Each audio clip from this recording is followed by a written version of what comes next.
There's an article in the New York Times about a number of homeless individuals, including one homeless woman in particular, a 37-year-old mother named Alpha Menzueta, who works two jobs and is still living at a homeless shelter. And we've talked so many times at this point, Lewis, about the minimum wage and evaluating whether working a full-time job, 40 hours a week, or even 45 hours a week in many parts of this country does not allow you, at the minimum wage, does not allow you to afford an apartment, does not allow you to afford basic housing.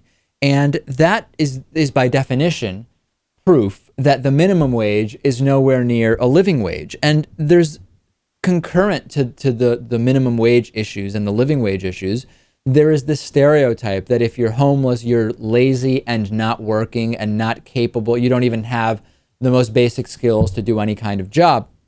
And that's just flat out false. As this New York Times article explores, we have here the example of a 37-year-old mother who ends one job at 7 a.m., heads to the homeless shelter where she is with her kid for 5 hours, and then starts her next job at 12 noon.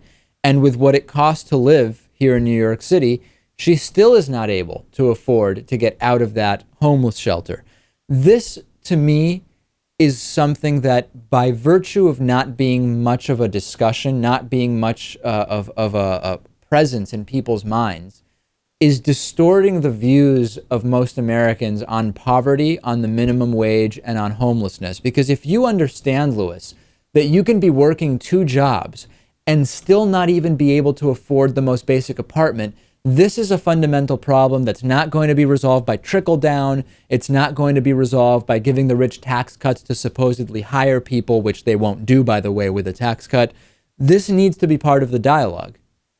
It does, definitely. But you know what? It can be part of the dialogue at the state level too. In this case, we don't necessarily have to rely on a federal mandate, right, to provide a livable wage to all people. I mean, we can just hope that cities and states realize that the stimulative effect of paying people like this more will benefit them. Yeah, you can, but all you'll be doing is hoping, Lewis, because unfortunately, while many states are going above and beyond the federal minimum wage, many states that are particularly right-wing states are never going to do that. They will always keep the minimum wage as low as possible, and they will always keep spending on social programs as low as possible and on education. So you're right. We can hope that that will happen at the state level, and in some states it is happening, but that's not going to be the solution.